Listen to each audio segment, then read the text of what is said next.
سیدنا آدم علیہ الصلاۃ والتسلیم کے ابتدائی دنوں کا ذکر فرمایا کہ جنت میں جب وہ تھے تو جو معاملات ہوئے، اللہ تعالیٰ یہاں سے فرماتا ہے وَلَقَدْ خَلَقْنَاكُمْ ثُمَّ صَوَّرْنَاكُمْ، ہم نے تم کو تخلیق کیا، تمہیں بنایا اور پھر تمہاری اچھی صورت دی، ثُمَّ قُلْنَا لِلْمَلَائِكَةِ اسْجُدُوا لِآدَمَ، پھر ہم نے فرشتوں سے کہا کہ آدم کو سجدہ کرو، فَسَجَدُوا إِلَّا إِبْلِيسَ لَمْ يَكُنْ مِنَ السَّاجِدِينَ، سارے فرشتوں نے سجدہ کیا سوائے ابلیس کے، وہ سجدہ نہیں کیا۔ آدم علیہ السلام کو فرشتوں کے لیے مسجود بنایا گیا، یعنی ان کے سامنے سجدہ کرایا گیا۔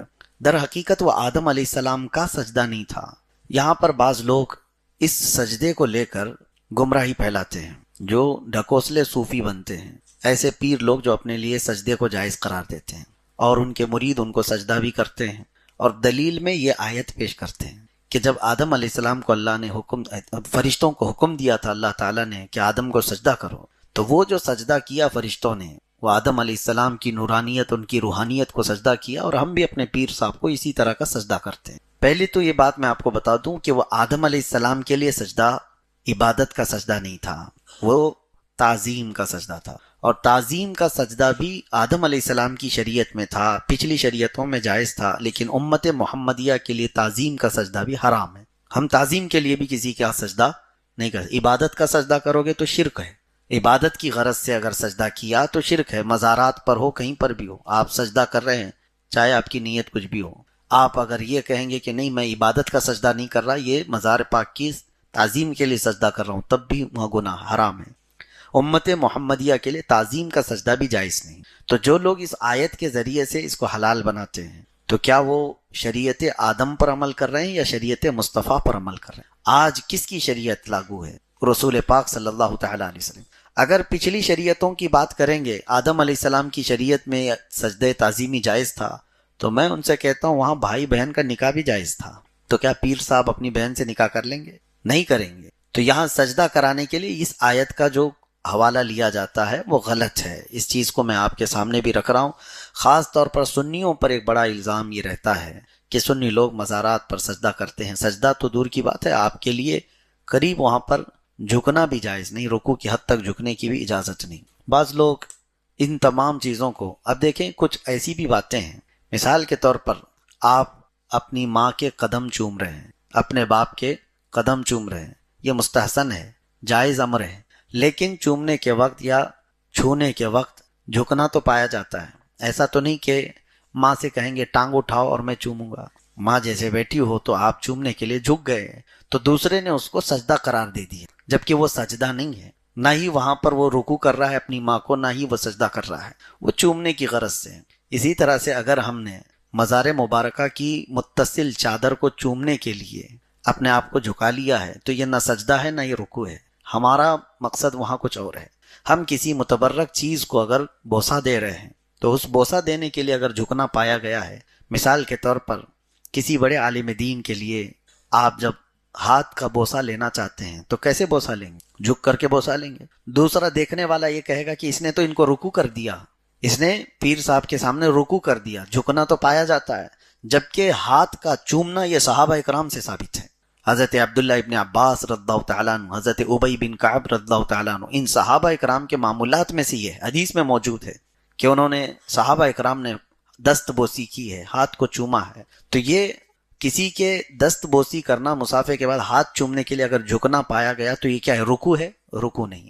ہاں اگر یوں ہی کوئی آ رہا ہے اس کی تعظیم میں آپ جھک گئے، یہ رکوع کی حد تک جھکنا اس طرح سے، یہ ناجائز و حرام ہے۔ جیسے بادشاہوں کے آنے کے وقت ان کے وزراء جھک جایا کرتے ہیں، اس طرح کا جھکنا جائز نہیں ہے شریعت محمدیہ میں۔ ہاں آپ ہاتھ چومنے کے لیے جو جھک رہے ہیں تو وہاں رکوع مقصد نہیں ہے، بلکہ آپ دست بوسی کر رہے ہیں، ہاتھ کو چومنا چاہ رہے ہیں۔ اسی طرح ماں کے قدموں کے لیے ہوا، یا باپ کے قدموں کے لیے، یا پھر کسی مزار مبارکہ سے متصل کسی چادر کو آپ چوم رہے ہیں، تو اس کا مطلب یہ نہیں ہے کہ وہ رکوع کر رہے ہیں یا پھر سجدہ کر رہے ہیں۔ کچھ جاہلوں نے ان تمام چیزوں کو بھی پھیلایا ہے ہمارے خلاف، سنیوں کے خلاف، کہ یہ مزاروں کو سجدہ کرتے ہیں یا مزاروں کی رکوع کرتے ہیں، جبکہ انہیں دیکھنا چاہیے یا صاحب معاملہ سے پوچھنا چاہیے۔ ہم تو ان مزارات مبارکہ کو، سجدہ تو دور کی بات ہے، اعلیٰ حضرت فاضل بریلوی رضی اللہ تعالیٰ عنہ فرماتے ہیں مزار مبارک کسی بھی ولی کے پاس جاؤ تو 4 قدم دور رہو، ادب یہ ہے، ادب یہ ہے۔ بہرحال تو آدم علیہ السلام کے لیے جو سجدہ کیا گیا تھا وہ سجدہ تعظیمی تھا جو فرشتوں سے کرایا گیا۔ اب آپ کو میں بتاؤں، تفسیر میں ہے کہ نماز میں ہمارے جو 2 سجدے ہیں، انہی فرشتوں کے سجدے کو لے کر کے نماز میں ہر رکعت میں 2 سجدے کیے گئے۔ اب آپ کو ایک تصور بھی ہونا چاہیے، جب آپ نماز پڑھ رہے ہو 2 سجدے کیوں ہیں آپ کے؟ 2 سجدے کیوں ہیں؟ ہر رکعت میں 2 سجدے ہیں، ایک پہلا سجدہ پھر دوسرا سجدہ۔ ہوا یہ کہ آدم علیہ السلام کو سجدہ کرنے کا جیسی حکم دیا فرشتوں کو، تو سارے فرشتے سجدے میں گئے۔ وہ تقریباً 500 سال کا سجدہ تھا، ایک سجدہ۔ یہ تو حکم کے اوپر تھا، اللہ نے حکم فرمایا تو سب سجدے میں گر گئے۔ پھر جب ان کو اٹھنے کا حکم دیا گیا، فرشتے اٹھے، تو انہوں نے دیکھا کہ ابلیس لعین کھڑا ہوا ہے، اس نے نافرمانی کی ہے، سجدہ کیا ہی نہیں۔ تو فرشتے واپس شکرانے پر سجدے میں چلے گئے کہ اللہ تو ہمیں اس گمراہ میں سے نہیں بنایا جس نے اکڑ دکھائی۔ تو ابلیس لعین سے پناہ مانگتے ہوئے فرشتے دوسرے سجدے میں گر گئے، اور یہ بھی اتنا ہی لمبا سجدہ تھا۔ تو پہلا سجدہ یہ عبودیت کے طور پر اللہ تعالیٰ کے حکم پر تھا، اور دوسرا سجدہ فرشتوں نے یہ دیکھ کر کے کہ ابلیس لعین انکار کر کے کھڑا ہے، ہم ان میں سے نہیں ہیں، دوبارہ پھر سے سجدے میں گر گئے۔ اس لیے ان فرشتوں کے یہ جو 2 سجدے تھے، امت محمدیہ کو ہر رکعت میں 2 سجدے دیے۔ پہلا سجدہ آپ اللہ کے حکم کے مطابق اس کی بارگاہ میں عبودیت کے طور پر جھک جائیں، اور پھر اٹھ کر کے دوسری مرتبہ سجدے میں جائیں تو یہ تصور کر کے جائیں کہ اللہ تو سر اٹھانے والے یا اکڑنے والوں میں مجھے نہیں رکھا، میں پھر سجدہ کر رہا ہوں، پھر سے سجدہ کر رہا ہوں۔ اور سجدہ کیا ہے؟ کیونکہ یہاں سجدے کا ذکر آیا ہے تو میں تھوڑا سا سجدے پہ بات کر لوں، کیونکہ اس میں پورا یہ جو واقعہ ہے وہ سجدے کے ارد گرد ہی گھوم رہا ہے۔ سجدہ کیا ہے؟ وضع الجبہۃ والانف علی الارض۔ صحیح طریقہ یہ ہے اپنی پیشانی اور ناک کو زمین پر ٹکا دینا، اس کو کیا کہتے ہیں؟ سجدہ۔ اب سمجھ کے چلیے آپ لوگ، بہت سارے لوگ پیشانی تو لگاتے ہیں، ناک اٹھا دیتے ہیں، یا کچھ ناک لگائے پیشانی اٹھا دی۔ کچھ لوگ یہ بھی سوچتے ہیں کہ پیشانی کہیں گندی نہ ہو جائے، اس لیے وہ ہلکے طور پر لگاتے ہیں۔ یہاں تک کہ کہا گیا، فقہائے کرام نے فرمایا، جب تک اس کا سر اور اس کی ناک پوری طرح سے نہ دب جائے تب تک اس کا پورا سجدہ نہیں ہے۔ یہ صرف اور صرف اوپر سے ٹچ کرنے کا فارمیلٹی کا نام نہیں ہے۔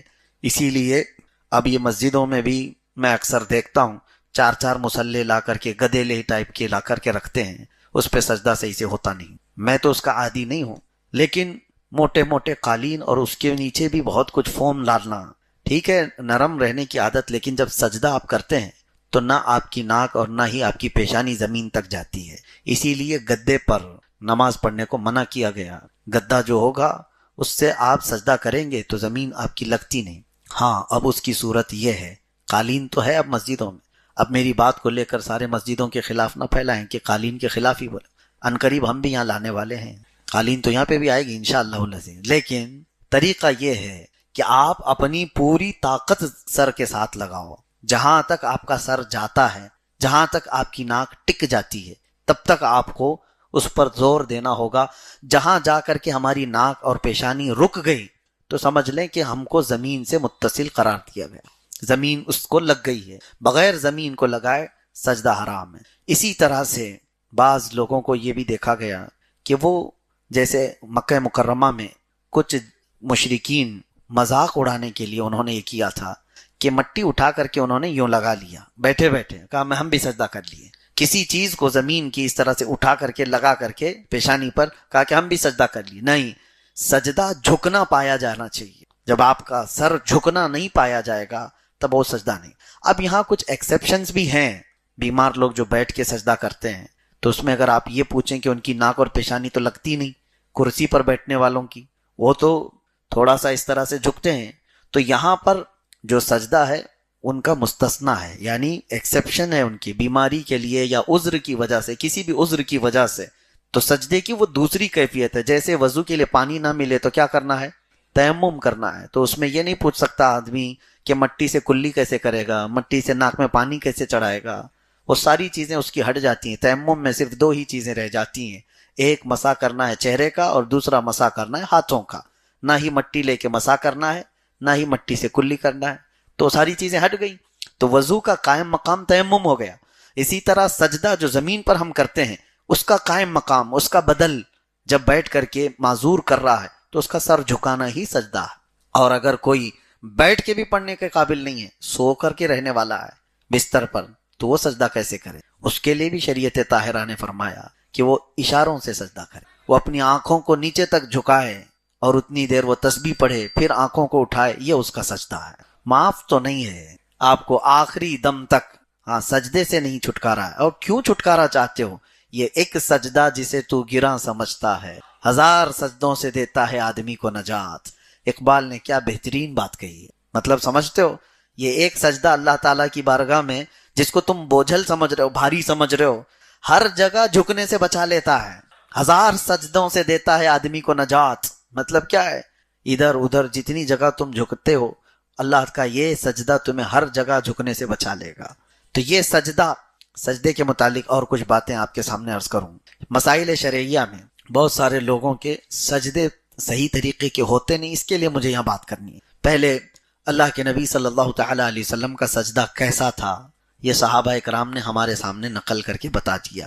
حضور پاک صلی اللہ تعالیٰ علیہ وسلم جب سجدے میں جاتے تو پہلے آپ کے گھٹنے لگتے، پھر آپ کے دونوں ہاتھ زمین پر ہوتے، پھر آپ کی ناک، پھر آپ کی پیشانی اس طرح سے لگتی۔ حج پر جاتے ہیں یا عمرہ کی سعادت حاصل کرنے ہیں، نیت تو میری یہی ہوتی ہے کہ واپس پھر کبھی نہ آئیں۔ رسول کریم صلی اللہ تعالیٰ علیہ وسلم کی بارگاہ میں ان کے قدموں میں سونا نصیب ہو جائے، زندگی وصول ہو جائے۔ لیکن اللہ تعالیٰ کی مرضی، اگر واپس لوٹانا ہمارے وطن میں، ہمارے مقدر میں اس نے لکھا ہے تو لوٹ کر رہیں گے، اور پھر جب آنے کی گھڑی ہوتی ہے یقیناً وہ روح فرسا ہوتی ہے۔ مدینہ طیبہ سے واپسی کی گھڑی واقعی ایک سچے محبت کرنے والے عاشق کے لیے بہت ہی سخت امتحان کی گھڑی ہوتی ہے۔ قدم لڑکھڑا جاتے ہیں کہ جو حسین منظر، جو خوبصورت وادیوں میں میرے مصطفیٰ کریم صلی اللہ علیہ وسلم کی برکتیں لے رہا تھا، اچانک واپسی کا وقت آ جاتا ہے، قافلے کے چلنے کا شور ہو جاتا ہے، تھوڑی دیر کے لیے کشمکش میں رہتا ہے بندہ۔ لیکن میرے عزیزو، ہم واپس وہاں سے آتے ہیں تو یہی عزم لے کر کے آتے ہیں کہ اے اللہ، مدینے سے اگر واپس جانا ہمارے مقدر میں تو نے لکھ دیا ہے، تو فقط اب اس کام کے لیے ہمیں واپس لوٹا کہ وطن جائیں تو بھی زندگی بھر میرے مصطفیٰ کی بات کیا کریں اور دین متین کی خدمت کیا کریں، اللہ اور اس کے رسول کی رضا کے لیے جیا کریں۔ عزیزان گرامی، میں نے قرآن عظیم کی ایک آیت آپ کے سامنے تلاوت کی۔ اللہ فرماتا ہے وَمَن يُعَظِّمْ شَعَائِرَ اللَّهِ فَإِنَّهَا مِن تَقْوَى الْقُلُوبِ، جو اللہ کی نشانیوں کی تعظیم کرتے ہیں، عزت کرتے ہیں، انہیں دل کا تقوی حاصل ہوتا ہے۔ اللہ کی نشانیاں کیا ہیں؟ آپ نے قرآن کی آیت میں یہ سنا ہوگا اِنَّ الصَّفَا وَالْمَرْوَةَ مِن شَعَائِرِ اللَّهِ، قرآن میں ہی ہے، دوسرے پارے میں اللہ تعالیٰ فرماتا ہے بے شک صفا اور مروہ اللہ کی نشانیوں میں سے۔ صفا مروہ کیا ہے؟ یہ دو پہاڑیاں ہیں، کعبے کے قریب دو پہاڑیاں ہیں، صفا اور مروہ۔ ان دو پہاڑیوں کو اللہ تعالیٰ فرماتا ہے کہ یہ اللہ کی نشانیوں میں سے ہیں۔ کس لیے نشانیاں ہیں؟ اور قرآن میں چوتھے پارے میں آپ پڑھیں گے، اللہ تعالیٰ فرماتا ہے ان اول بیت وضع للناس للذی ببکۃ مبارکا وہدی للعالمین فیہ آیات بینات مقام ابراہیم۔ اللہ فرماتا ہے سب سے پہلے اس روئے زمین پر جو گھر بنا ہے وہ خانہ کعبہ ہے، جو مکہ میں بنا ہے۔ کس لیے؟ کہ وہ پوری دنیا کے لیے ہدایت کا ذریعہ بنے اور برکت کا ذریعہ بنے، اور اللہ فرماتا ہے اس میں کھلی ہوئی نشانیاں ہیں۔ خانہ کعبہ کو اللہ فرماتا ہے اس میں کھلی ہوئی نشانیاں ہیں۔ صفا اور مروہ کو کہتا ہے رب تعالیٰ کہ یہ اللہ کی نشانیاں ہیں۔ کیوں میرے عزیزو؟ یہاں پر کچھ باتیں مجھے عرض کرنی ہے۔ سفر حج سے لوٹنے کے بعد اگر کوئی حاجی یہ عقیدہ لے کر کے آتا ہے تو میں سمجھتا ہوں اس کا حج اللہ تعالیٰ قبول کر لے گا۔ کیا چیز؟ بہت سارے جاتے ہیں اور بھیڑ بھاڑ کو دیکھتے ہیں، لاکھوں لوگ اس طرف پڑھ رہے ہیں، لاکھوں لوگ یہ کر رہے ہیں، لاکھوں لوگ وہ کر رہے ہیں۔ ایک بات یاد رکھیں، اسلام بھیڑ سے نہیں چلتا، اسلام آتھینٹک چیزوں پر چلتا ہے، اس کی جڑیں مضبوط ہیں، یہ حقانیت کی بنیاد پر چلتا ہے۔ میں جو بات عرض کر رہا ہوں وہ یہ ہے کہ صفا اور مروہ دو چھوٹی پہاڑیاں ہیں، اب تو ان کی اونچائیاں سب ختم کر دی گئیں، تھوڑی تھوڑی سی نشانیاں باقی رکھا ہے سعودی گورنمنٹ نے، باقی سب تو مٹا دیا۔ صفا اور مروہ پر کیا ہوا کیا تھا آپ کو یہ بھی پتا ہے۔ سیدہ ہاجرہ حضرت ابراہیم علیہ السلام کی اہلیہ، حضرت اسماعیل علیہ السلام کی ماں، 6 ماہ کے حضرت اسماعیل علیہ السلام، قریب چھوٹے سے بچے، ان کی پیاس کی شدت کو بجھانے کے لیے وہ دوڑ لگا رہی تھیں. کبھی صفا پر چڑھ کر دیکھتی کہ کہیں پانی نظر آتا ہے، وہاں سے بھاگتی ہوئی مروہ کی طرف جاتی. یہ دونوں پہاڑیوں میں تقریباً ½ کلومیٹر کا فاصلہ ہے، یا ہو سکتا ہے اس سے تھوڑا آس پاس ہوگا. 500 سے 700 میٹر کے درمیان ایک پہاڑی سے دوسری پہاڑی. صفا پر چڑھتی، پھر مروہ پر جاتی، پھر مروہ سے صفا کی طرف. لیکن اسماعیل علیہ السلام کو خانہ کعبہ کے قریب وہ سلا کر رکھی ہوئی تھیں زمین پر. روایات میں ہے کہ انہوں نے 7 چکر لگائے. پھر اللہ تعالیٰ نے اسماعیل علیہ السلام کی ایڑیوں کے نیچے سے زمزم کا پانی پیدا فرمایا، جس کو آج پوری دنیا پیتی ہے، سیراب ہوتی ہے، برکتیں بھی حاصل کرتی ہے. اب مجھے جو بات عرض کرنی ہے وہ یہ ہے کہ سیدہ ہاجرہ نے دوڑ لگائی اسماعیل علیہ السلام کی پیاس بجھانے کے لیے. صفا سے مروہ، مروہ سے صفا، صفا سے مروہ، مروہ سے صفا، یہ ٹوٹل 7 چکر ہوئے. اس کے بعد یہ بات اس واقعے کو ہو کر کے ہزاروں سال ہو گئے، لیکن آج بھی حاجی وہاں پر دوڑ لگا رہے ہیں. ہر عمرہ پر جانے والا وہاں پر دوڑتا ہے. میرے عزیزو، یہ کیا بات ہے؟ اللہ تعالیٰ نے اپنی اس محبوب بندی کی ادا کو قیامت تک آنے والے حاجیوں کے لیے واجب کر دیا. یہ اللہ کی نشانی ہے. دونوں پہاڑیاں، اب تم دوڑو گے، جو بھی حج کے لیے آئے گا، عمرہ کے لیے آئے گا، دوڑے گا. اب مجھے آپ یہ بات بتائیں، کیا آپ بھی کسی کی پیاس بجھانے کے لیے دوڑتے ہیں؟ کیا آپ بھی وہاں پر کسی کو پانی پلانے کے لیے دوڑتے ہیں؟ نہیں. آپ سب کو پتا ہے ہم آج وہاں پر دوڑ کسی کی پیاس بجھانے کے لیے نہیں، بلکہ اللہ کی ایک محبوب بندی کی ادا پر عمل کرنے کے لیے دوڑتے ہیں. اب بات ایک نکتے کی میں عرض کرتا ہوں. اللہ کی نشانیوں میں سے ایک نشانی ہے، کیا ہے؟ صفا اور مروہ. توجہ چاہتا ہوں، بہت ہی ایک اہم نکتے کی طرف آپ کی طرف توجہ لے جا رہا ہوں. اسماعیل علیہ السلام کون ہیں؟ اللہ کے نبی ہیں، بلکہ ابھی شیر خوار ہیں، دودھ پیتے ہوئے ہیں. اب یہاں سے مفسرین فرماتے ہیں سیدہ ہاجرہ وہ نبی نہیں ہے، نبی کی بیوی ہیں اور نبی کی ماں ہیں. لیکن جو دوڑ لگا رہی تھی، کس کے لیے دوڑ لگا رہی تھی؟ اسماعیل علیہ السلام کے لیے. مفسرین فرماتے ہیں ایک نبی کی پیاس کے لیے اگر کوئی دوڑے تو اللہ اس کو نشانی بنا دیتا ہے. ایک نبی کی پیاس کے لیے اگر کوئی دوڑے اللہ اس کو نشانی بنا دیتا ہے. اے میرے عزیزو، اگر میرے مصطفیٰ کی عزت کے لیے کوئی دوڑے تو یاد رکھنا قیامت تک اس بندے کو بھی اللہ نشانی بنا دیتا ہے. بے نشانوں کا نشان مٹتا نہیں، مٹتے مٹتے نام ہو ہی جائے گا.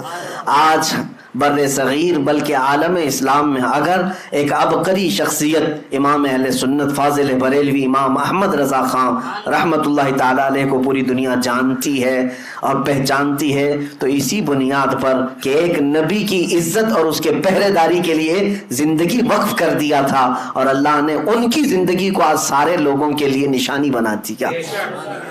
میں اللہ کی نشانیوں میں سے جو نشانیاں ہیں اس کو یہ سمجھ کر کے آیا کہ اب ہمیں اللہ تعالیٰ کی نشانی اگر بننا ہے تو میرے عزیزو نبی کی عزت اور ان کی محبت کے لیے دوڑ لگانا ہوگا. وہاں پر بہت ساری چیزیں ہیں، لیکن ایک محب رسول جاتا ہے تو اپنے حبیب کی خوشبوئیں وہاں ڈھونڈتا ہے. بعض بدبخت جاتے ہیں، وہ کہتے ہیں کہ یہاں پر اب مصطفیٰ کریم صلی اللہ تعالیٰ علیہ وسلم کا نام لینے کی بھی ضرورت نہیں. نعوذ باللہ من ذالک. کئی ایسوں سے میری ملاقات بھی ہوئی، وہ کہتے ہیں کہ وہ آئے تھے اور اپنا پیغام دی اور چلے گئے، وہ اتنے امپورٹنٹ نہیں ہے. قرآن امپورٹنٹ ہے، کعبہ امپورٹنٹ ہے. آپ آئے ہیں یہاں پر تو کعبے کا طواف کیجئے، قرآن کی تلاوت کیجئے. نبی نبی کیا کہتے ہیں؟ یہ ان کی مت ماری گئی ہے. میں نے ان سے کہا کہ نبی اہم نہیں ہے. ایک وہیں کے مقامی رہنے والا برسوں سے رہتا ہے، وہ کہہ رہا تھا کہ نہیں وہ اہم نہیں ہے، قرآن اہم ہے، کعبہ اہم ہے. میں نے کہا احمق کو دیکھو، اگر نبی اہم نہیں ہے تو ایک غیر اہم شخص اگر قرآن لا کے دیا ہے تو قرآن کیسے اہم ہو گیا؟ اگر وہ اہم نہیں ہے تو غیر اہم آدمی اگر کوئی کتاب کے بارے میں کہہ رہا ہے یہ اللہ کی کتاب، تو نے مان کیسے لیا کہ یہ اللہ کی کتاب ہے؟ پہلے تجھے یہ تسلیم کرنا پڑے گا جو قرآن لایا ہے وہ سب سے اہم ہے، جس نے کعبہ کی عظمت بتائی ہے وہ سب سے اہم ہے. اگر وہ عظمت نہ بتاتا تو ہمیں کیا پتا، اگر وہ قرآن کے اوراق ہمارے سامنے تلاوت نہ کرتا تو ہمیں قرآن کیا پتا۔ اس لیے میرے عزیزو، ہمارا معاملہ تو یہی ہے جو امام اہل سنت فاضل بریلوی نے فرمایا ہے کہ طیبہ نہ صحیح افضل، مکہ ہی بڑا زاہد، ہم عشق کے بندے ہیں کیوں بات بڑھائی ہے۔ اعلیٰ حضرت فرماتے ہیں کہ اے لوگو، تم نے تو ابھی نبی پاک صلی اللہ علیہ وسلم کی عظمت کو دیکھا ہی کیا ہے، اگر دیکھنا ہے تو آؤ خانے کعبہ کے پاس اور کعبے کو توجہ سے دیکھو تو پتہ چلے گا، غور سے سن تو رضا کعبے سے آتی ہے صدا، میری آنکھوں سے میرے پیارے کا روزہ دیکھو، حاجیو آؤ شہنشاہ کا روزہ دیکھو، کعبہ تو دیکھ چکے کعبے کا کعبہ دیکھو۔ عزیزان گرامی وقار، وہاں پر ہم نے حضور پاک صلی اللہ تعالیٰ علیہ وسلم کی نشانیاں اور حضور کی خوشبوئیں ڈھونڈنے کی کوششیں کی ہیں۔ توجہ چاہتا ہوں، صفا اور مروہ کو اللہ تعالیٰ نے کیا فرمایا؟ اللہ کی نشانیاں ہیں۔